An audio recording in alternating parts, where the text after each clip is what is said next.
Né, quando se fala em família, em tudo que se diz respeito ao casal, a gente já pensa no Cláudio Duarte, mas não é ele, essa é a única coisa que eu vou falar. Mas é tremenda mensagem. Logo após essa mensagem, nós vamos fazer alguns comentários, nós vamos comentar isso, tirar uma eventual dúvida, e nós vamos aqui compartilhar sobre este tema amanhã. Um tema tão importante, irmãos. Muitas vezes nós temos vergonha de falar sobre isso, né? Achamos que a igreja não é para isso, muito pelo contrário. A igreja é para falar de uma das maiores bênçãos, se não a maior, que Deus, o próprio Deus, criou para o desfrute do casal. É algo tão íntimo, a relação sexual é algo tão íntimo, algo tão sublime, deve ser assim. Por isso eu convido para que você venha aprender sobre isso, que a Bíblia compara isso, o Cristo e a igreja, a noiva, o casamento de Cristo com a igreja. É algo dessa natureza, é um mistério. Então, a relação sexual é o ápice de uma intimidade de um casal. Deixará o homem, pai e mãe, unir-se à sua mulher, e serão uma só carne, não mais duas, mas uma apenas. E aí, nós vamos falar mais sobre isso amanhã. Às 20 horas, você é o nosso convidado. Quem entendeu o convite diz amém. Glória a Deus. Então vamos lá, segundo livro de Reis, 4, 38 até o 41. Diz assim a palavra. Depois Eliseu voltou a Gilgal. Nesse tempo a fome assolava a região. Quando os discípulos dos profetas estavam reunidos com ele, ordenou ao seu servo: ponha o caldeirão no fogo e faça um ensopado para estes homens. Um deles foi ao campo apanhar legumes e encontrou uma trepadeira. Apanhou alguns de seus frutos e encheu deles o seu manto. Quando voltou, cortou-os em pedaços e colocou-os no caldeirão do ensopado, embora ninguém soubesse o que era. O ensopado foi servido aos homens, mas logo que o provaram, gritaram: homem de Deus, a morte na panela, e não puderam mais tomá-lo. Verso 41. Então Eliseu pediu um pouco de farinha, colocou no caldeirão e disse: sirvam a todos. E já não havia mais perigo no caldeirão. Amém? Glória a Deus. Feche a sua Bíblia e me empreste aqui a sua atenção por alguns minutos.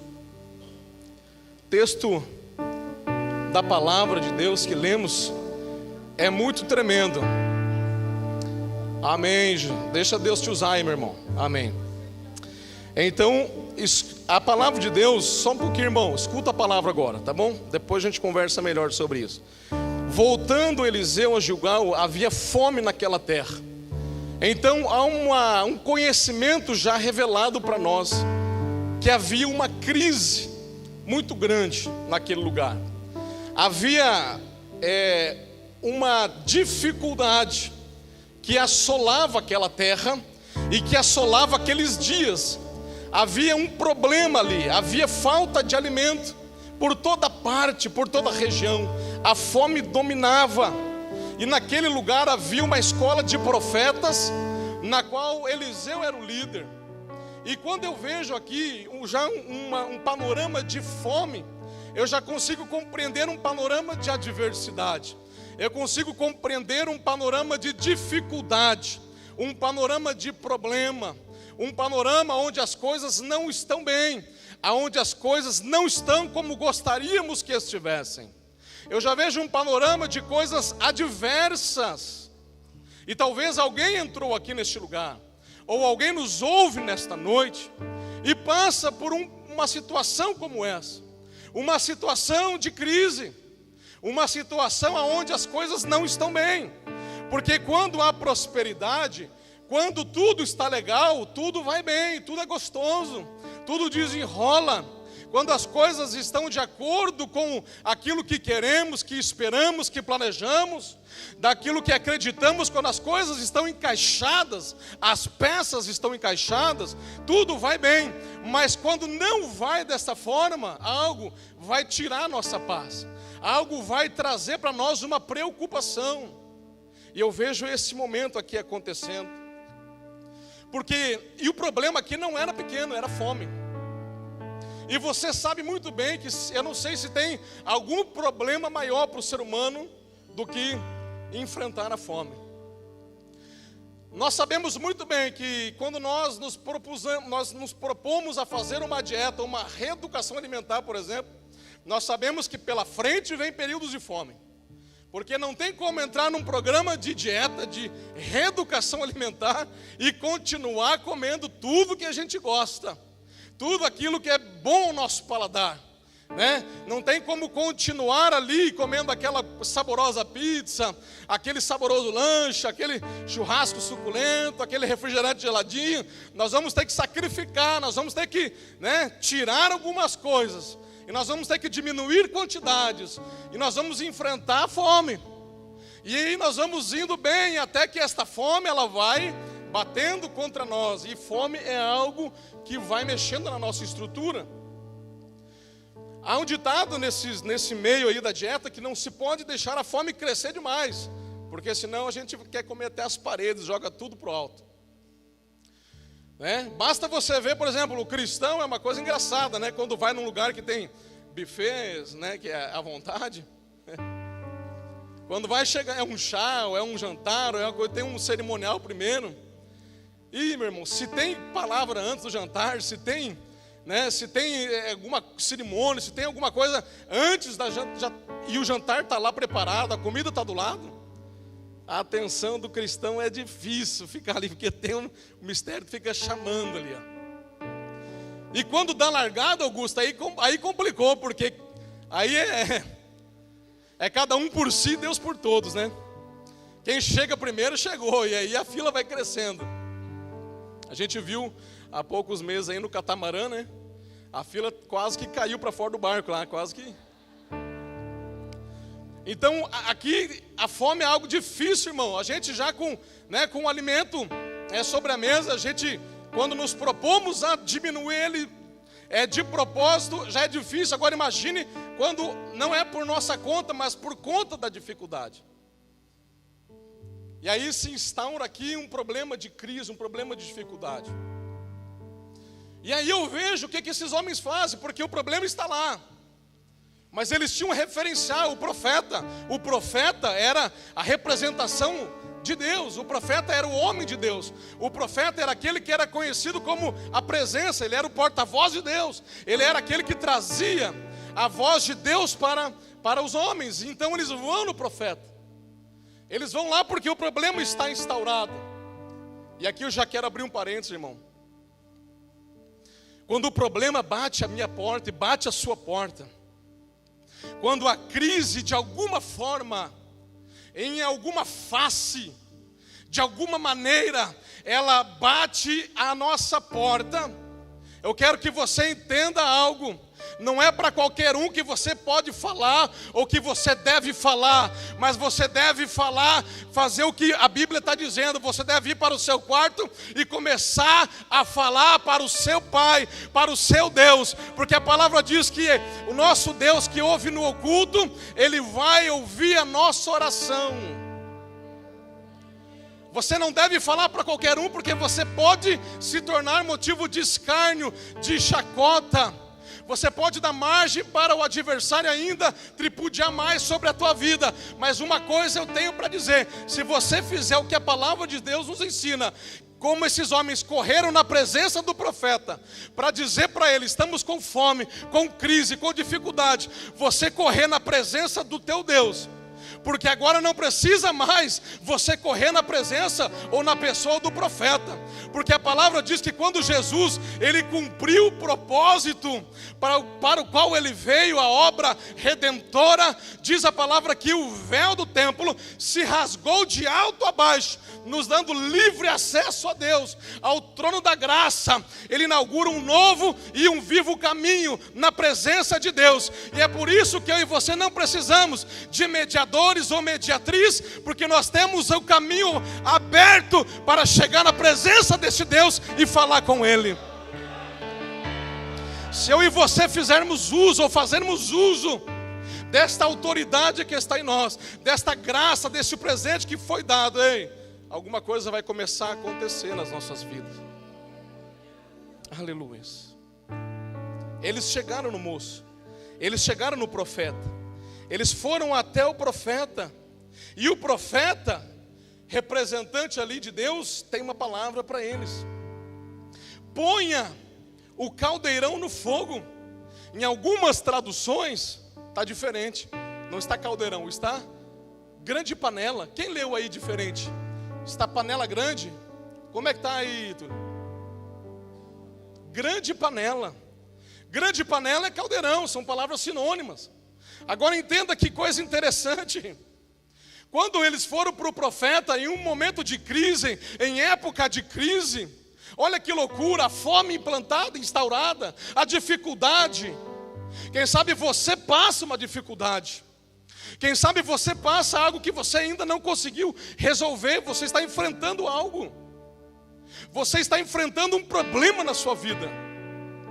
E você está aqui hoje porque Deus te trouxe para ouvir esta palavra, para dizer para você que é modelo do profeta. Deus está aqui hoje ouvindo, aleluias, o teu pedido, o teu pensamento, a intenção do teu coração.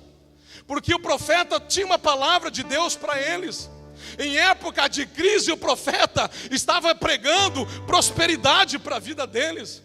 Em época de crise, onde não tinha, olha, vê se tem cabimento uma coisa dessa. Não tem alimento, não tem comida. Crise, não tem comida no mercado, não tem na venda, não tem para trocar com o vizinho, não tem. E o profeta ainda fala: põe uma panela grande no fogo. Porque a lógica do céu não é a mesma lógica da terra.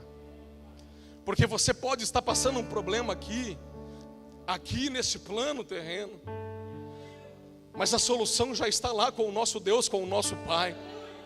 A solução já está lá, a bênção já está lá com Ele. A bênção pode ser liberada para mim e para a tua vida.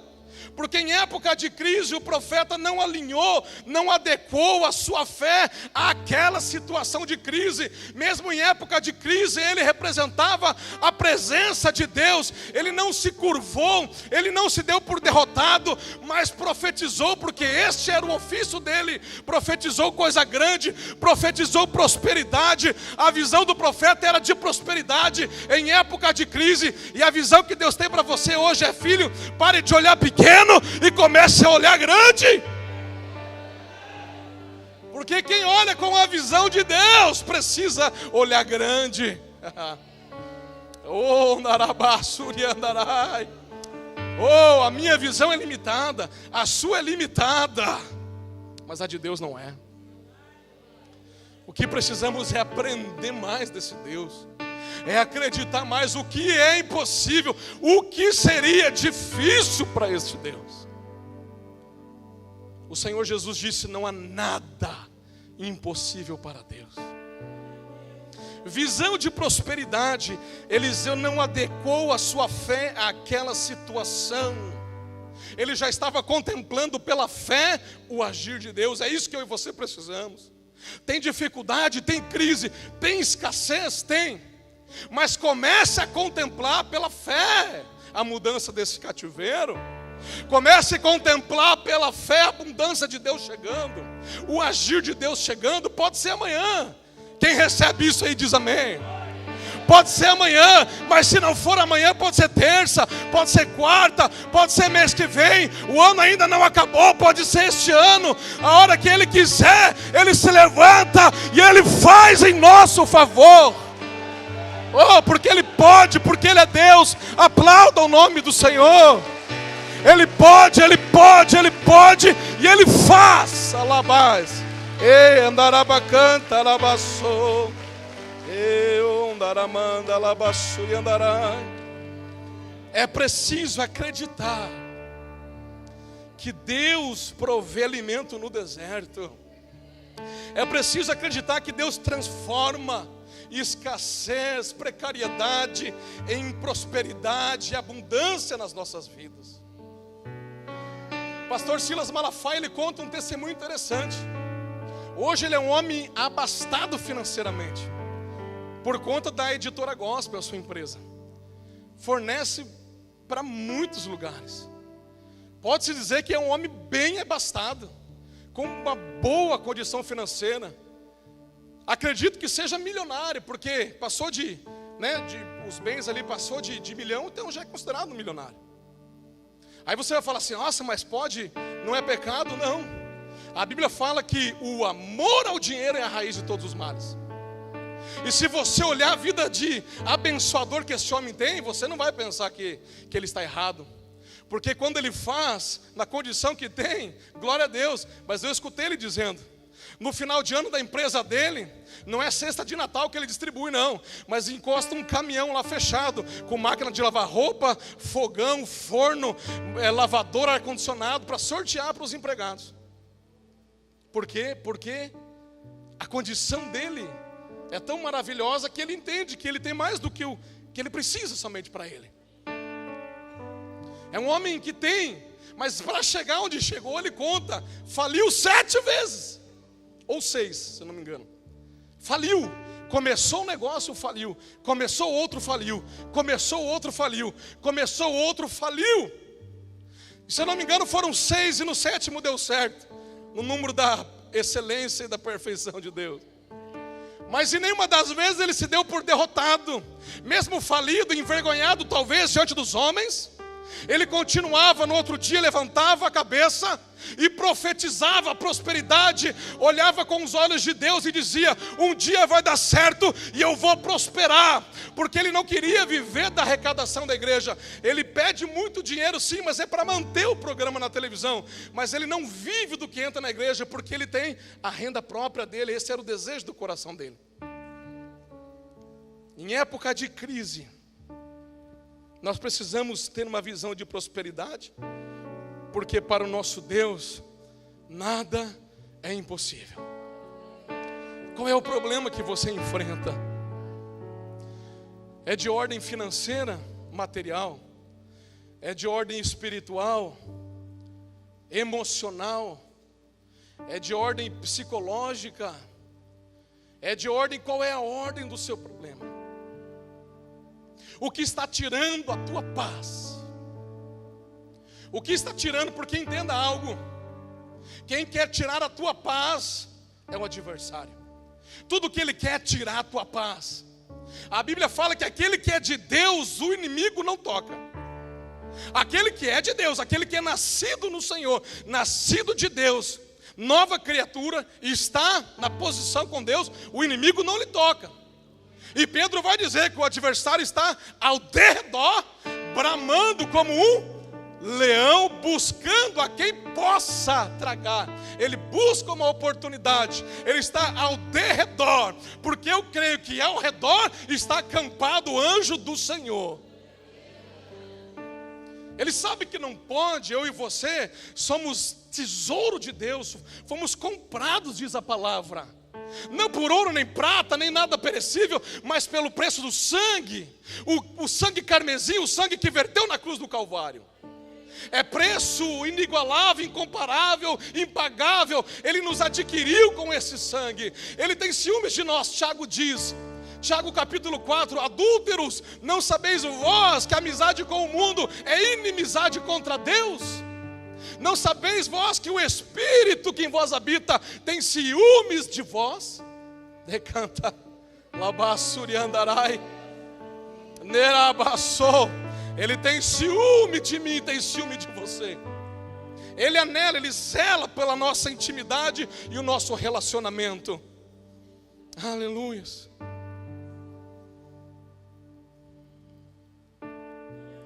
Nós precisamos acreditar nesse relacionamento. Esse sangue nos comprou, esse sangue nos deu por propriedade agora dele. Ele cuida. Você não vai perecer neste momento de dificuldade, você não vai perecer. E o texto ele segue dizendo algo interessante. Visão de prosperidade o profeta teve. Ele vai dizer: põe o caldeirão no fogo e faça um ensopado para esses homens. Agora escute algo muito interessante, escute. Um deles, escute, foi ao campo apanhar legumes e encontrou uma trepadeira. Em outras traduções está um nome lá bem esquisito, lá de uma erva. Apanhou alguns de seus frutos e encheu deles o seu manto. Quando voltou, cortou-os em pedaços, preparou e colocou-os no caldeirão do ensopado. Embora ninguém soubesse o que era. Erva venenosa, fruto venenoso, foi colocado em um caldeirão com coisa boa. Uma coisa venenosa, uma coisa ruim, para estragar todo aquele caldeirão, foi colocado ali dentro. Mas disse o texto que eles não sabiam o que era, ou seja, foi sem querer. Foi sem querer que eles envenenaram o caldeirão. Foi sem querer que eles fizeram algo que prejudica ou que prejudicaria, que fizeram maldade ou fizeram mal por falta de conhecimento. Por falta de conhecimento colheram as ervas venenosas e colocaram na panela. Por falta de conhecimento quase levaram todos à morte, à destruição.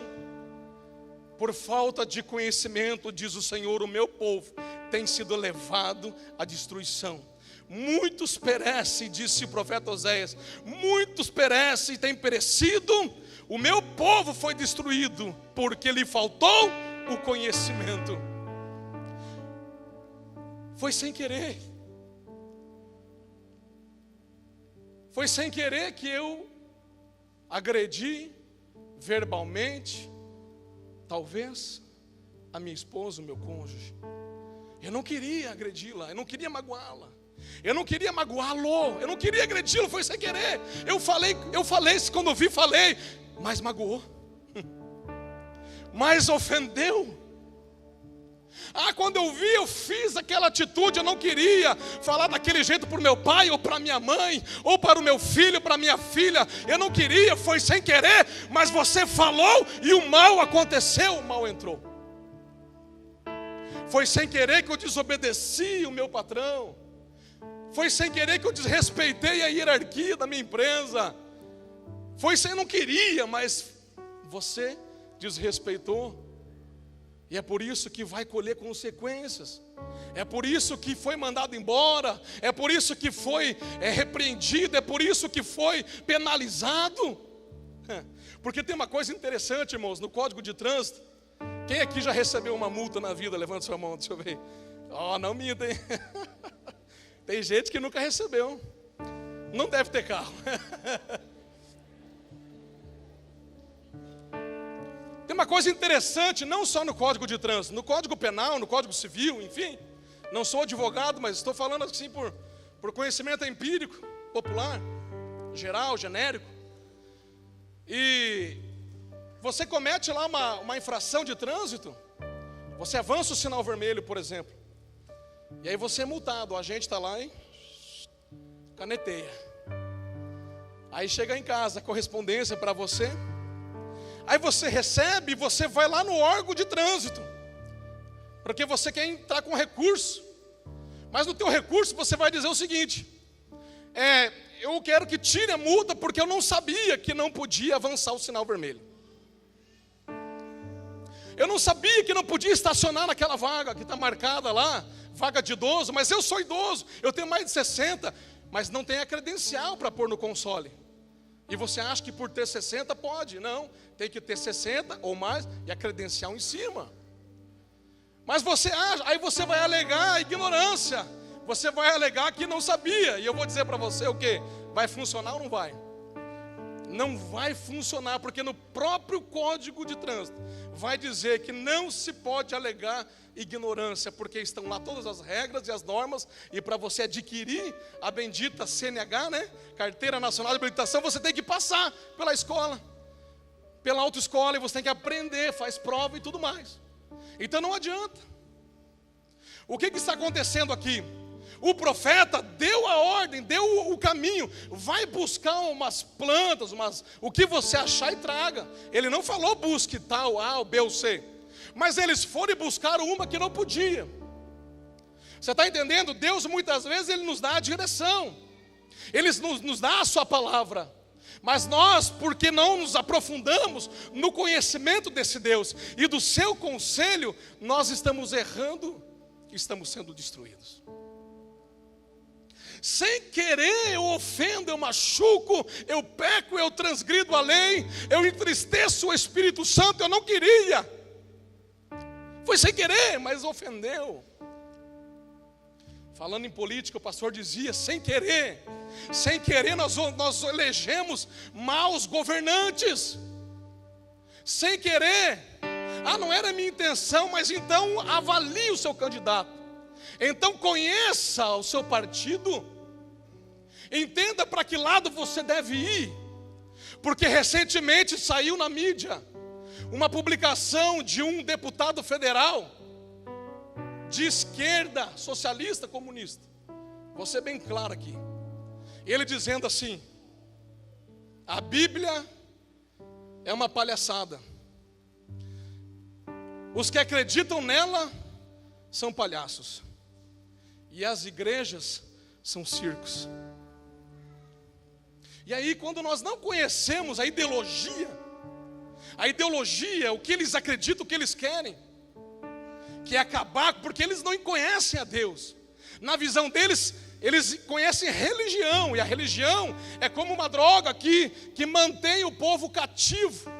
Eles acham que você está aqui obrigado, porque há uma lavagem cerebral em você, para você estar aqui obedecendo tudo que o pastor fala. Não, é porque eles não conhecem o Deus vivo da palavra de Deus. É porque eles não tiveram nunca um encontro com Jesus de Nazaré. É porque eles não sabem que não é religião que nós estamos atrás, mas nós estamos atrás de uma pessoa que disse: eu sou o caminho, a verdade e a vida, e ninguém vem ao Pai senão por mim. É Jesus de Nazaré, vivo, que foi morto sim, mas ressuscitou ao terceiro dia e está aos céus à direita de Deus.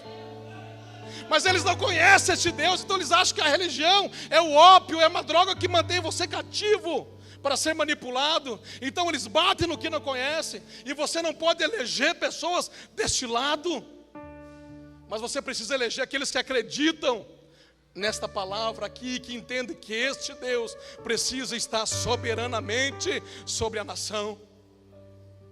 Eu não vou aprofundar, mas é isso aí.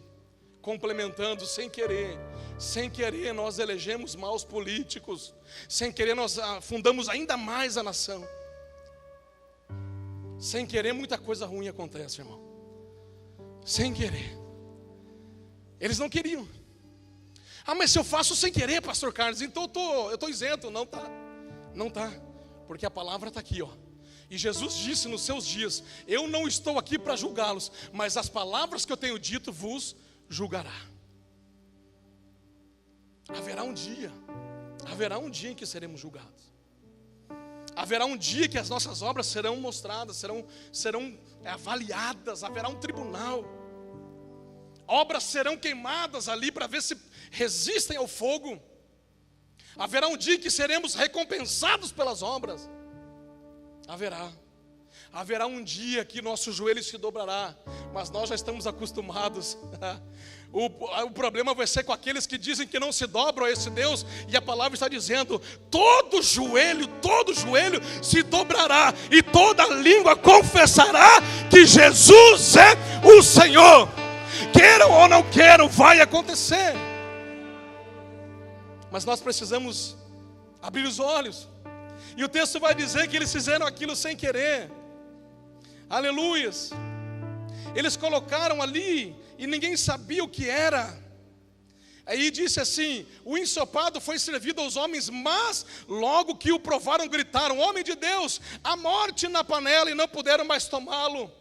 Glória a Deus por isso aqui, porque eu entendo que há tempo oportuno de nós termos discernimento, e que quando estamos fazendo errado, ainda que sem querer, há tempo de nós pararmos e gritarmos para Deus: Senhor, é um grito de entendimento, é um grito de confissão, é um grito dizendo para Deus: Senhor, tem morte aqui na minha panela, mas Pai, eu não vou comer este veneno, Senhor, socorre a minha vida. Alguém precisa estar discernindo a voz de Deus. Alguém precisa ser espiritual na nossa casa, na nossa vida. Senão todos nós, alguém precisa estar ligado. Porque o veneno é colocado muitas vezes sem querer, mas nós podemos entender que há veneno e gritar: não comam, porque há morte na panela. É tempo de gritar. Homens e mulheres de Deus, de gritar contra o mal, porque o mal está entrando. O mal está entrando na panela dos nossos lares. O mal está entrando pela televisão, por programas, por internet, por influência mundana. E eu não estou dizendo aqui para nós sermos aqui bitolados e alienados de não assistir TV, não. Mas nós temos que andar discernindo os tempos. Nós temos que discernir as músicas, discernir os programas. Ei pai, ei mãe, cuidado com aquilo que os nossos filhos assistem, porque os olhos são as janelas da alma, os ouvidos, e por ali vai entrando toda sorte de impureza e vai escravizando as nossas crianças precocemente numa vida, aleluia, numa vida que não é para elas. Cuidado. O veneno está entrando nas nossas igrejas pelo falso ensino, pela falta de cuidado com a palavra, pela falta de cuidado com o estudo, com o exame dela. Quando eu falo nossas igrejas, eu falo igreja evangélica no geral, porque Jesus não tem denominações, Ele tem uma igreja só. Nós somos um corpo, uma igreja só. É preciso que profetas de Deus se levantem, clamem, gritem a Deus, denunciem o mal, peçam socorro. Senhor, como eu faço? Direção e estratégia. Como eu posso encaminhar minha criança, meu jovem, meu adolescente? Como eu posso caminhar neste mundo? Como eu posso escapar deste veneno? Senhor, é hora de gritar, é hora de clamar. Porque a palavra de Deus é maravilhosa. E eu vou encerrar aqui. Gritaram, homem de Deus, a morte na panela, e não puderam tomá-lo. Verso 41, então Eliseu pediu um pouco de farinha e colocou no caldeirão e disse: sirvam a todos. E já não havia mais perigo no caldeirão. Ei, o homem de Deus pegou farinha, aleluia, a farinha faz o pão. Aleluia, a palavra diz que Jesus é o pão vivo que desceu do céu. Havia morte na panela, e eles gritaram a tempo ainda de não serem mortos. Eu quero dizer para você, igreja, ainda dá tempo de escapar da morte e gritar por Jesus de Nazaré, porque aquela farinha na panela representa a pessoa bendita de Jesus Cristo, que desfaz toda obra do adversário, que desfaz as obras do mal. Jesus está aí, Ele é varão de guerra, Ele é general. Diz a palavra que Ele tem uma espada que sai da sua boca.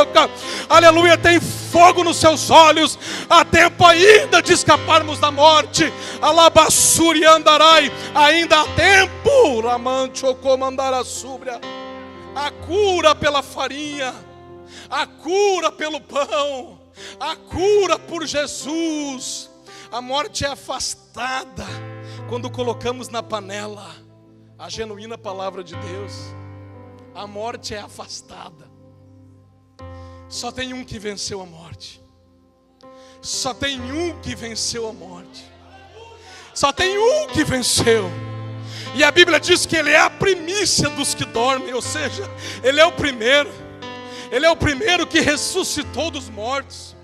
E ele disse: Alabassuri andarai, eu vou para a casa do meu pai, e eu vou preparar lugar, Lamandarassuri andarai. E quando tudo estiver pronto e organizado, eu voltarei para buscar vocês, Andacandarai. Então dá tempo, igreja, dá tempo, igreja, dá tempo. Se tem veneno na panela, se tem veneno, aleluia, na tua história, se tem veneno nos relacionamentos, se tem veneno em alguma coisa que está diante de você, aleluia, clame, chame por ele, chame pelo homem de Nazaré.